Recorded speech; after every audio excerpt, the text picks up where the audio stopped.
Hey, good morning. Great to see you today. Happy Sunday. Happy Mother's Day. Let me be like the 8th person to welcome you here today. We're just so grateful that you're here with us at High Desert Church at our Harbor service. And just as we continue on, we're just going to have a great continued effort towards this series that we're in called King Me. One thing that will really help you with that is if you have a copy of the notes. So if you didn't get a copy on your way in, if you want to raise your hand, we have some folks who'd love to get those. Mothers get them free today, so make sure especially that you cash in on that. It'll be great. If you have a Bible today, we're going to be in the book of First Chronicles, not a book that we're maybe always familiar with. If you've been reading in our Route 66 series with us, you read this passage this last week, but First Chronicles chapter 21 is where we'll be. If you have a Bible, it'll have a table of contents in the front. You can kind of look at that. It's about halfway through the Old Testament, and have your Bible ready there, and we'll be there in just a minute. I was kind of preparing for this weekend and thinking about Mother's Day, and my thought went to just kind of one of the weirdest Mother's Day days that I can remember in church. And if you've been in church very long, you have a lot of weird moments in church, okay? I grew up in church, so I definitely have a catalog. And so I remember this one. I was a youth pastor up in Oregon, and that morning, our senior pastor was teaching, and then that evening, one of our associate pastors were teaching. Now, both of these guys were from a generation or two ahead of me, and so they had been raised in different ways than I was used to. So both of them get up. It's Mother's Day, and the senior pastor in the morning, man, it's great to be here with you on Mother's Day. Man, I love my mom. My mom was so great to me, just raised me in a great way. When she knew she had to really get through to me, she just put me in a closet and leave me there all day. And I'm sitting up in the balcony with students and young parents, and I'm going, no, that's not good parenting. Don't do that. Then on the same day, later on that night, we come back for an evening service, and it's our associate pastor in his early 70s just going, oh, I had this great mother, she's a very large woman, and when she wanted to get through, she would just beat the snot out of me with a belt, and I just went, wow. So the message we're telling our people today, neglect and abuse makes great mothering, And I just remember sitting there going, I'm not sure that's the right message we want to send. So it took a while to unpack that. Young parents looking around going, is that how you get a pastor? Your kid? No, that's not a good method. So don't do that, okay? But what I want to tell you is this. Moms, you are so incredibly underappreciated. I look at the way that my kids, who love their mom, but constantly think that Fifi the maid is going to come by and pick up after them. We try to keep reminding them that she doesn't live with us. My wife never gets the credit she deserves for being a great mother. And as a kid, I was the same way to my mom, unfortunately. But moms, I just want to remind you, would you keep doing this all-important thing of infusing God's love into the life of your kids? And I just loved even the video that we chose to show today, that last clip, that you are this snapshot of God's love in our lives. So I just want to thank you for that and for doing what you do. We're going to move forward now in this series called King Me. It's a series on leadership. And one thing that would just be good to remind ourselves is this definition that we've kept kind of putting before ourselves about what leadership is. In your notes, leadership is influencing people to follow your lead. A pretty simple definition, but one that kind of connects some good dots for us. Influencing people to follow your lead. Now, we've said that for some of us in this leadership series, we go, man, Todd, I don't lead a lot of people. I wouldn't consider myself a leader. And one thing we've tried to remind you is that leadership needs to be really understood, not so much in the quantity of the people that you lead, but in the proximity of the people you lead. We're reminded here every single weekend that you live in a relational world. A world of 8 to 15 people in oikos that you are doing life with. You've been supernaturally, strategically placed there for the purpose of leading them, of influencing them closer to an understanding of who Jesus is. So everyone in this room has a leadership role in that regard. And so as we look at that throughout our series, and even today, we're going to look very specifically on what does it look like to be a responsible leader in a world where people consistently pass the buck and don't want to take responsibility for their faults. And that's what we're going to learn from the life of King David. He's a wonderful example in this regard of how we can embrace the things that we do wrong and really still see them be redeeming in people's lives. So if you have a Bible, we're in 1 Chronicles chapter 21. Our first point today, you need to begin with understanding what you're responsible for. Understand what you're responsible for. That really sets the course in a right way. Let me read those first 4 verses from 1 Chronicles 21. It says, Satan rose up against Israel and incited David to take a census of Israel. So David said to Joab and the commanders of the troops, go and count the Israelites from Beersheba to Dan. Then report back to me so that I may know how many there are. But Joab replied, may the Lord multiply his troops 100 times over. My lord the king, are they not all my lord's subjects? Why does my lord want to do this? Why should he bring guilt on Israel? Verse 4, the king's word, however, overruled Joab. That kind of sets the stage for this narrative we're going to look at today. Before we begin unpacking it, let me admit this from the beginning. We are going to find in chapter 21 of 1 Chronicles a few what I just call theological head scratchers. These are going to be some difficult issues, and I kind of chose because I really want to keep us driving north on this idea of what a responsible leader looks like. All of these are become kind of tangents that, knowing me, I would just go and just go off and never really keep us where we need to go today. So I kind of made this resolution in my spirit. I'm not going to cover any of them well. But I have some resources. If you look in your notes, you can go to our HDC Facebook page as well as our website, and you'll see an icon there that just says this, like we said, theological head scratchers. Go ahead and click on that. There's a PDF there for you to read on 3 of the subjects that kind of come up in 1 Chronicles 21. If you want to read further, didn't feel like we gave really a satisfactory explanation today, I admit it from the beginning. But at least you can look there and get some more help throughout the week. But here's what we see from the beginning. Here's what we need to know. Satan is somehow involved in the mix, shown to us in 1 Chronicles 21. And David, what he chooses to do is to take a census of the people, even though his commander Joab says, bad news, don't do it. David rules, he's the king, his word takes precedence, and therefore a census is taken.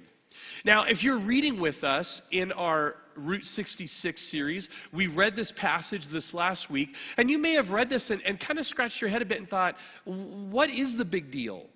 What is the big deal if the king of Israel wants to take account of his fighting men, of his potential warriors? Why is this such a heinous crime?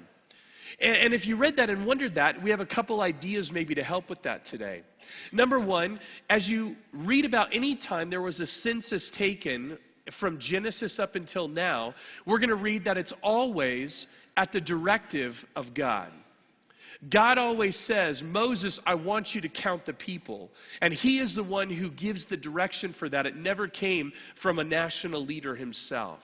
That's significant. Number 2, in Exodus chapter 30, when God does say to count the people, he says, and when you count them, I want you to actually receive from them a ransom. Kind of a token of their understanding. I don't belong to myself. I am, as it were, part of the inventory of God. I am one of his people. And interestingly enough, in Exodus 30 it says, so that a plague doesn't come upon the people. That'll be very important as we get a little bit further into our narrative today. But the third reason, to me, just seems kind of the most obvious. David was counting things that weren't his.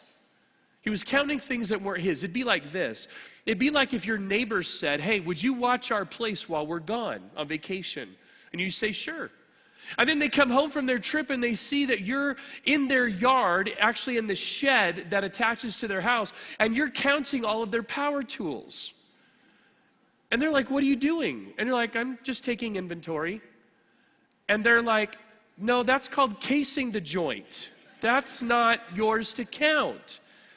And that was the problem with David. David was counting the Lord's fighting men. He is the king of Israel. David happens to be the human figurehead of that.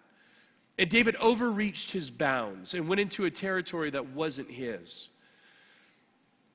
in my counseling that I do with individuals or couples, families, we actually talk about a principle about like this almost all the time. If you're with me, one of the things we're going to come up is this book called Boundaries. And I couldn't recommend the book enough because the premise really plays a significant role in our lives, it seems like so many of us, but especially in this text today.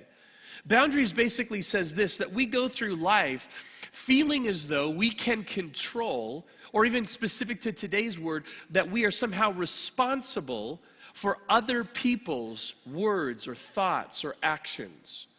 We feel the weight of what they're doing. It's usually in a negative sense. And we feel the weight of what they're doing and try to bring correction to it, but keep hitting our head against the wall until we realize that's something out of my control. I really can't control what this person does or what this person says or their attitudes. And it's when we come to that awareness that we finally can kind of begin to deal with the right things we should be dealing with, what we can control or what we're responsible for. David did that. David reached out into an area that wasn't his and put his hands in it. And he's ultimately, we're going to see today, he pays the price. You've tried to do the same thing. Maybe you have a brother and his wife, your sister-in-law, and you look at the way that they're raising their kids and you just go, oh, bad idea. Don't do that. Oh, if I could just get my niece and nephew and fix them, kind of a thing. Or if it's not them, it's your neighbor with the browned out lawn next to you. And you're just going, you've just brought blight into our neighborhood. I just want to go in your garage and turn the switch to on. Water that thing. Now, if you're from Phelan, you don't know any different. It's just all the way it is.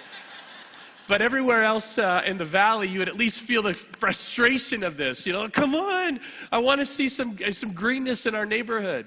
Or maybe it's just the fact it's that white minivan that cut you off on the way to church today. By the way, a white minivan cut me off on the way to church today. So that was not even like some neat illustration for another day. This was my morning. And you're just kind of like, oh, if I could just deal with you. That is the very nicest way I could say it. And you begin to realize there are a lot of things outside of your control. Here's what we know. Though there are so many things outside of my control, they do affect me. I've never once not said that. But I have to come to the place where I realize they're outside of my purview. David went beyond what was his to be responsible for, and as a result, we'll find out really created some significant problems. In this whole mix, when you're looking at it, and you're also trying to figure out, now how does Satan play into this? What's that about? Why does Satan have, as it were, the ear of David to get to do anything? And what may be even more troubling, let me add to the chaos a little bit. You remember reading with us, if you've been reading, back in 2 Samuel chapter 24. If you remember reading there, you'll remember that there's a parallel passage to what we're reading in Chronicles from there. And if you remember how it begins with the Lord was angry with Israel, was out to judge them, so God incited David to take a census. Well, now who's responsible for this? Did David do it? Did Satan do it? Did God do it? We figured out there's a problem with David taking the census, but who's to blame? Short answer, David is. David is to blame because David volitionally chose to go outside of the bounds of God's commands. Just like you and I do. No matter what kind of influencers may be around us, no matter what the occasion, at the end of the day, when I choose to go against God's command, it's on me. What was Satan responsible for? Satan was responsible for putting something in David's path for the purpose of David giving into sin, for him tempting David to sin. Satan is incredibly responsible for that. The Hebrew word that we find when his name is translated for us, Satan, is literally the phrase, the adversary. And so Satan is just doing what Satan does. He is absolutely yours and mine and David's adversary, out to steal, kill, and destroy. But it brings up the question, so what is God responsible for? What does God do in the midst of all this?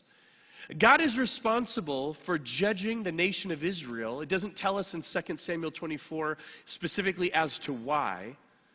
But they had been living, even as a people, outside of God's will. David had the choice to be a part of that judgment or to avoid it.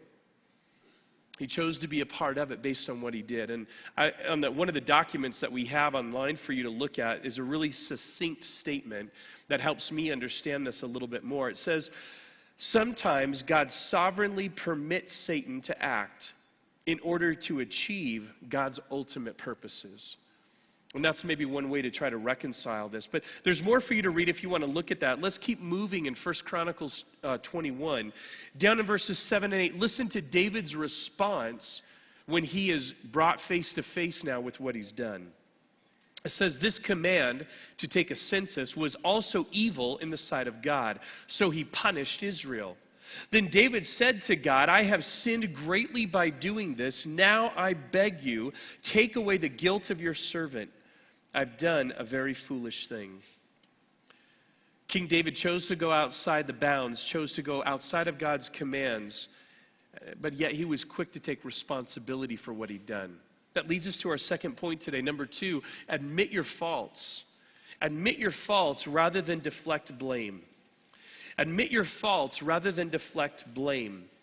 When I talk to those same people in my office about issues they're going through, and I bring up the issue of this concept of boundaries, one of the things that also contributes to the problem, when I am wearing the weight of the world, when I'm wearing the weight of other people's decisions and attitudes and words that I can't control, what becomes very muddy is what am I responsible for? What can I control? Some of you have a relationship with an addict. And you want, like there is no tomorrow, for that person to stop the downward spiral of destruction in their lives and everyone that they touch. You want that so badly. You want only good things for them. And you wish you could just jump in and stop. Help them stop what they're doing. But in that pursuit of wanting so badly for them to stop, sometimes you lose sight of actually what you are responsible for. Being so concerned about them. I have these vivid little memories of elementary school, like maybe you do. I don't remember much, but I remember a few things. One of them I'll never forget. I was out at lunch. I went to a very small little Christian school, and so we had like 9 or 10 boys in our whole grade, and that's what we did. We just kind of played sports at lunch. So we're out there playing baseball one day, and I'm over at first base, and I look over at my friend Travis, who's the best athlete of all of us, and I tell Travis, hey, get ready. He's going to hit the ball to you. Next pitch, whew, right down first base line, this ball comes to me, goes right between my legs. And I remember kind of looking up and realizing, and Travis just looking over at me, simple sentence, hey, why don't you pay attention to your own position? And I thought, well said, touche. He was exactly right. I was so busy being worried about everyone else and what was going to take place with them, I forgot to even pay attention to me and what I was responsible for. We can do that very same thing. What's great, though, about our narrative today, David doesn't make that mistake. David overreached. David was, as it were, welcome to the human race. He could easily find a seat with all of us here today in terms of someone who sinned. That's really not the remarkable part about the story. The remarkable part about today's narrative is what David did once he realized that he had sinned and he had failed. It's that response that we want to learn from today. See, David did the right thing in that he called what he did by the right name. He called it sin. He didn't call it a bad choice. He didn't call it a mistake. He didn't call it like just bad planning or, oh, I was just so stupid. Can I tell you this? I hear more and more of us talk about our sin, and we kind of equate it to the idea of our intellect. Can I tell you, your sin, your rebellion against God's ways has nothing to do with your intelligence. It has all to do with your will, all to do with your rebellion. And whether you are quick-witted or incredibly slow-witted has nothing to do with the fact that you chose to do what was against God rather than what was in line with Him. Let's not chalk up our sin to just simply stupidity, because it's so much more than that. It's a willful choice. In your notes, biblically, sin is any thought, word, or action that is not in line with God's commands. Sin is any thought, word, or action not in line with God's commands. Though we live in a culture who doesn't even want to use the word, even churches who've discarded it because it makes people feel uncomfortable, man, the Bible doesn't give us that luxury. Sin is when I choose to do my thing instead of God's. And David absolutely did that. As a result, though, David admitted his sin, and as a result realized that now there was guilt in his relationship with God. This vertical relationship with God now had a problem because of what David had realized that he did. Sin created a breach in that relationship that needed to be made right in order for the guilt to be removed. See, this is the kind of way that David consistently responds to his sin in the biblical record, and why he really deserves that moniker after his name, a man after God's own heart. Not because David was sinless, not because David never failed people, but because when he failed, it's his response that continued to show contrition, continued to show ownership, continued to show the sense of, now God, I want to make this right. And that gives us really great hope when we realize that being a man or a woman after God's own heart isn't about having a perfect record, but it's about being a person who seeks reconciliation with God and others when we fail. So it's a question for you to consider today. How about you? How about you? When you are brought face to face with your guilt, do you own it? Do you accept it and seek to make restoration? Or are you the person, when you're confronted with your sin, do you deflect it? Do you make excuses? Do you blame everybody else? Some of you may be here today and you don't even know. You're like, I don't know, Todd, am I like that? Can I ask you, you have a really great kind of action point today. Write this down in your notes. I want you to do something very vulnerable. I want you to ask. If you're really confused, like, am I someone who really accepts ownership for myself, or am I a person who deflects it? Ask your spouse. Ask your kids. Ask a friend that you trust that would tell you the truth and say, hey, when I'm confronted with my failures, do I own them or do I deflect them? Be ready for the answer. And as you process this, can I just say, I was just kind of thinking on this thought, I realized one of the most profound things you can do as a parent is go to your children when you fail them and ask for their forgiveness. There is power in that. Now, there's so many reasons why you don't want to. So many reasons about swallowing your pride, about even just the shame of, I've blown it. But can I tell you, that's not news to them. They already know.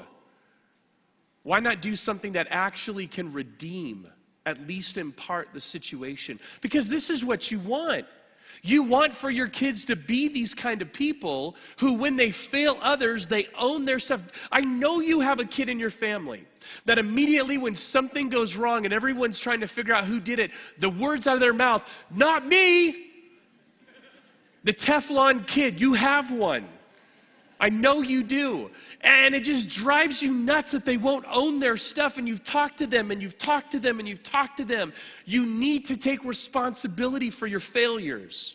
Can I tell you this? Maybe included in the talking to them is the showing them.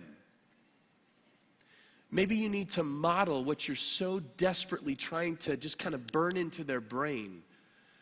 And when you fail them, you come to them and you say, you know what? I really failed you at this moment. I sinned. And it led to something even in our relationship that made a break. Would you please forgive me? You know what happens when you do that? A myriad of things, but a very profound thing is this. They begin to realize that seeking forgiveness, seeking reconciliation is not something just reserved for your peers. It's not even something just reserved for the people who are above you in terms of authority that you need to seek their forgiveness. Seeking forgiveness is even for the people who are under your care, who are below your authority, that you would make things right with them, not just saying, I'm in charge, I can make mistakes, and it's no big deal. But saying, when I do fail, I'm going to seek your forgiveness just like I would in any other relationship. That is powerful. And I want to encourage you to do that. I want to encourage you to take that seriously. Let's see, once David does this, what begins to happen now in him? He admits his sin. God sends a prophet a guy named Gad. Gad comes to him and very interestingly, speaking on behalf of the Lord, gives him that kind of opportunity that you may have given your kids before. Hey, you have blown it. You've failed us in this regard. Here are your options. I'm going to let you choose your punishment. Okay, if you've ever done that before. God kind of gives this option to David. And David, I think, is going to feel like your kids did. Because the options that you give them, A, B, and C, they just look at you like, is there no D? This is bad, bad, and worse. So I'm not sure that I want to be a part of this. Well, David hears from Gad these options. Option 1, 3 years of famine. No food in the land. Option number 2, 3 months of marauding nations coming in and attacking the people. Or option number 3, 3 days of the Lord's sword against the people. David's like, wow, again, not great options. But he says, better to be put in the place of judgment of God's hand than in the hands of men. And so he says these 3 days of the sword of the Lord is what I would say. As a result, God sends a plague among the people. Interesting word, by the way, plague. It's what we said in Exodus 30 could have been averted. Sends a plague among the people, and 70,000 men die. 70,000. That means that there were thousands of widows in Israel as a result of this. Literally tens of thousands of children without fathers as a result of this. And isn't it interesting? One of the commentaries I read called it tragically appropriate. There are now 70,000 less fighting men. Remember the census he took to count the fighting men of Israel? There are now 70,000 less of them because of this. And it leads us to another point in your notes today. Simply, you leave awake. You leave awake. Now, just to remind you of what awake is, take a look at a couple of these pictures. If you haven't been on a boat recently, this is a simple thing. It's a boat moving through the water. The engine's right here at this point of source, and there's afterwards, it's just this divide of ripples going out as a result of you in the water. And the interesting thing about awake is neither altogether good or altogether bad. It's just simply an amoral thing. Take a look. You can't have a great time on the lake as a wakeboarder without a wake. Okay, you tell the kids, hey, we're going to go wakeboarding. Awesome, Dad. And you get out your fishing boat with the little 20 Evinrude. You know, all you're doing is drowning a kid in the water with a piece of wood on his feet. Okay, that's not going to go well. Okay, so a wake is imperative, and the bigger the wake, the better for a qualified and experienced wakeboarder. That just gives them more air to catch. So it's a great thing. However, to the flip side, when is a wake bad? In a no-wake zone. It's not good, and especially if you live in Florida and you're a manatee. Okay, it's really, really bad. You know, we have them all over the desert, those kind of slow-moving mammals that sit up at the top of the surface and boats chew them up when they ride over the top of them. You know those. Anyways, if you've been in an area, you've been around a lake or river where it's a no-wake zone and someone just goes flying through there, you know what that's like, where there was peace and there needs to be calm. All of a sudden, these ripply waves are going through and all this, and you're like, that's not a good thing. In the same way, you leave awake from your life with the potential of it being incredibly powerful, positively, or powerful negatively. I've never believed more in my entire life than I do now, the phrase, everything rises and falls on leadership. Here we are in a series on leadership, and it just kind of resounds in my mind. Everything rises and falls on leadership. And I thought about, when I told you a few weeks ago, this opportunity, Jackson and I had to go to Germany and Italy. And on that trip, I remember talking with the director, the field director of the mission that we were working with. His name was Nate, and Nate and I were discussing, and I told him, I said, Nate, I'm just so grateful to be a part of High Desert Church because our leadership behind Tom and Jack, our leadership, it's like that phrase, when the water in the bay rises, all the boats go with it. That's kind of what it's like. We're just so blessed to have godly, wise, visionary leaders that just continue to give High Desert Church this great focus and pace of where we believe God's calling us. And so we all benefit from that. But likewise, when there is a vacuum of leadership or very poor leadership, I mean, the wake is wide and the destruction is great. And King David exemplifies that for us today. Every person here, to some degree, has a level of regret that they feel about the tragedy they brought into other people's lives that really they had no part of. But there are some of you that as you walked in these doors today, your heart was already so heavy with just this feeling, this intense overwhelmness of the wake that you've left. And I want to give you some encouragement today.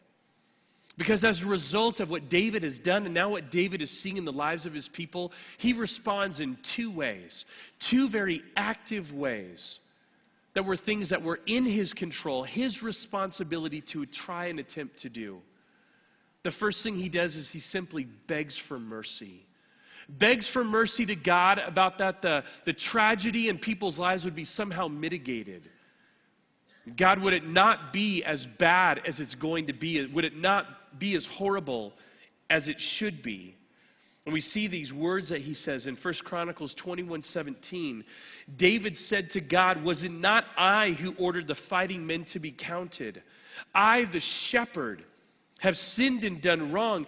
These are but sheep. What have they done? Lord my God, let your hand fall on me and my family, but do not let this plague remain on your people." David begs for mercy. God, would you do something to stop the tragic consequences that are going on? That's something you can do. Beg God for mercy for their lives. Secondly, you can do what David understood, and that was rather than deflecting blame away, he not only accepted the blame, but accepted the repercussions. Took on the consequences of trying to make the relationship right. And what that leads us to is our third point. When you attempt to make broken relationships right, you realize that reconciling always includes sacrifice. Reconciling always includes sacrifice. The story continues where this prophet Gad comes back to David, and David has made this cry out to God, and Gad says, here's what God wants you to do. He wants you to go to a man's threshing floor. He wants you to go to his house, and he wants you to offer a sacrifice. The guy's name is oh my word, this is like 3 services in a row. I cannot say his name. Araunah. Araunah! Would you give me a hand? That is so rad. Last night at 6, I pronounced it completely wrong. So this morning, how many of you are doing in your Bible reading, you're using the YouVersion and you're listening to it? You got that guy, okay? His voice sounds like Jeremy Irons. Moses. Just for fun, I just want to listen to the guy. And Moses said. So I'm like, well, this guy has to be like the authority on how to pronounce names. So I listened to it and it's like, Araunah. Ah, cool, I can do that. So if you have a problem with biblical name, just ask Jeremy Irons on your YouVersion app on your phone and you'll be set. All right, so quick commercial. So here's the deal. God says, David, go to Araunah's threshing floor and offer a sacrifice to me. Now, we don't know what a threshing floor is. We haven't lived in this agrarian age. It's a simple thing. It's basically got a small wall around it, and it's where you bring wheat to separate the grain from the chaff. You would do so by maybe having some sort of we'll read in the text, a sledge that basically just kind of smashes the stuff to bits and pushes the grain to one side and the chaff to the other. So that's where David goes. He goes to Araunah's threshing floor and he says, I need your threshing floor to offer a sacrifice. Araunah says this incredibly humble thing, my king, you can have it all. The threshing floor is yours. The oxen that I have pulling the sledge, they're yours. The wood of the sledge you can use to make a burnt offering and then sacrifice the oxen. The wheat, it's all yours. Just completely hands it over to David. Do whatever you need to do. At that, David makes this remarkable statement, however, related to sacrifice. 1 Chronicles 21:24. King David replied to Araunah, no. I insist on paying the full price. I will not take for the Lord what is yours or sacrifice a burnt offering that costs me nothing. I will not sacrifice a burnt offering that costs me nothing. David recognized that when there was guilt in the equation, Sacrifice had to be made to make it right. It doesn't just go away. You can't just sweep it under the floor. God was very clear. And by the way, this has been God's MO since day one. We read in Hebrews, without the shedding of blood, there is no remission, no forgiveness of sins. So David goes to do this and realizes this has to come at a cost. Simple question for you, do you get that? Have you understood that principle in your relationships, both vertically with God and horizontally with people? You see, now what I'm not proposing today is that you somehow try to buy people off when you've wronged them. I'm not saying that at all.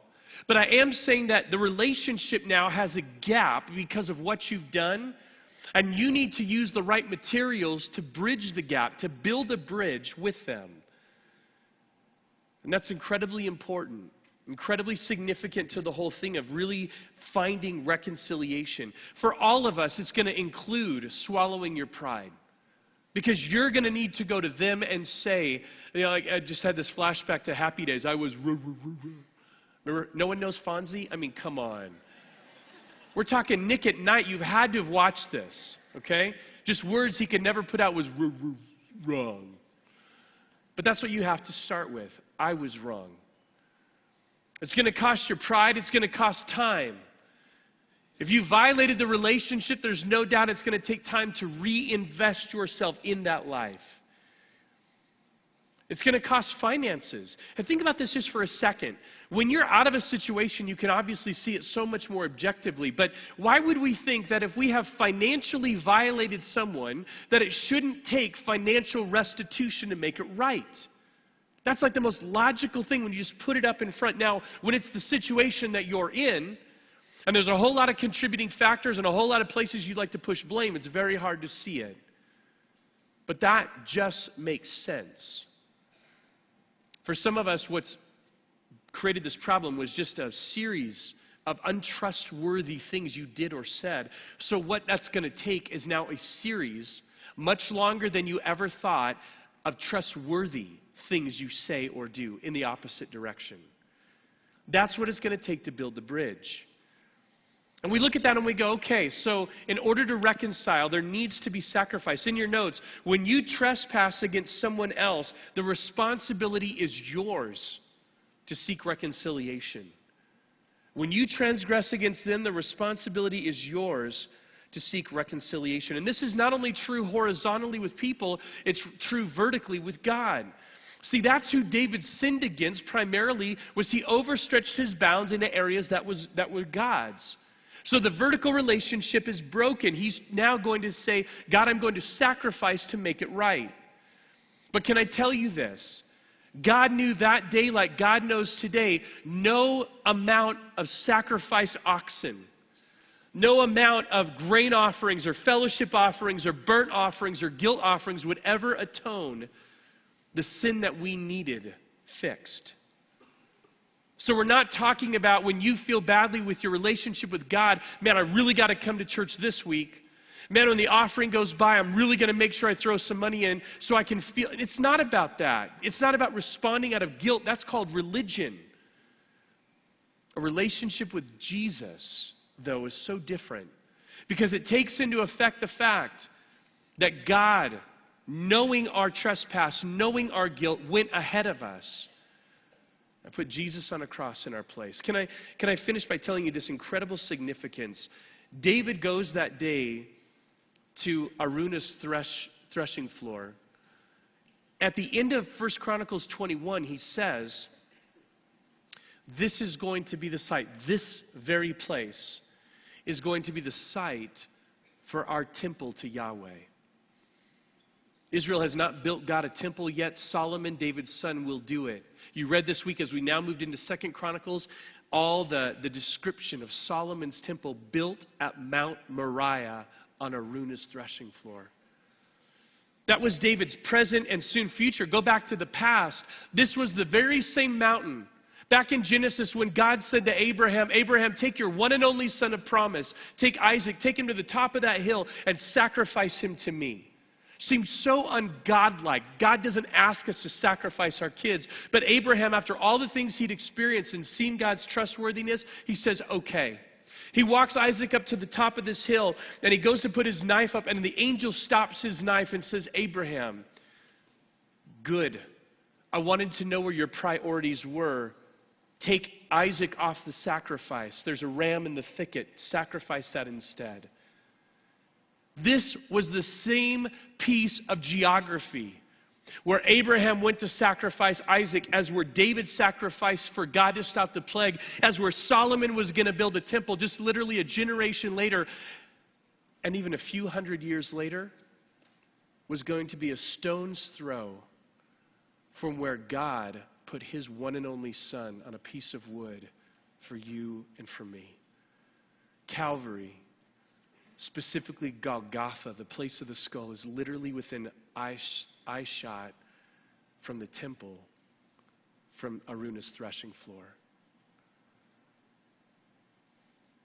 Jesus paid it all. All to him I owe. Sin had left a crimson stain, but he washed it white as snow.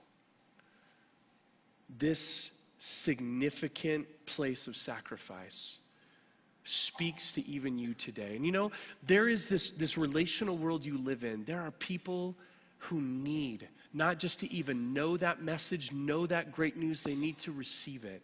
And that's why you're on the planet. That's why I'm on the planet, for the purpose of being world changers. And as you are influencing people to know and to see and to be more like Jesus, guess what? It's going to cost you. It's going to be a labor of sacrifice. It's going to cost you time, because you can't influence people that you're not spending time with.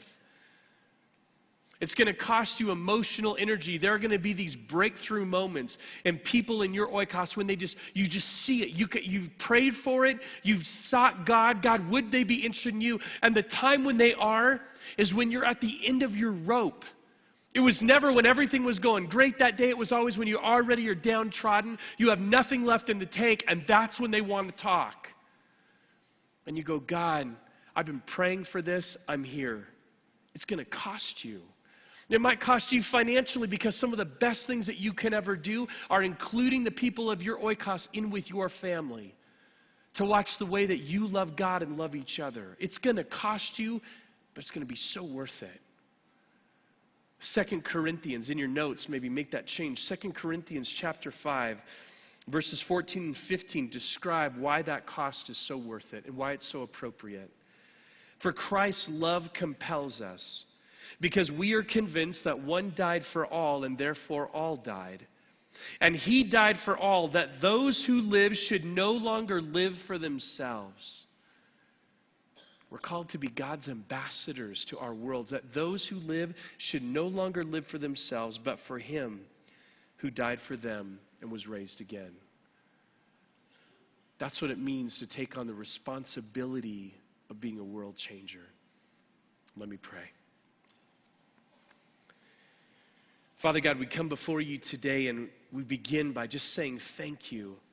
Thank you so much that you have given us this opportunity to make relationships right. It's not as though in a relationship with you or a relationship with a person is broken, that it's permanent. But God, as we take responsibility for our sin, there is something so redemptive that you can do. Even this incredibly symbolic picture of Jesus being placed on a cross, literally just in eye shot of where David's sacrifice happens at this threshing floor. God, it speaks to us.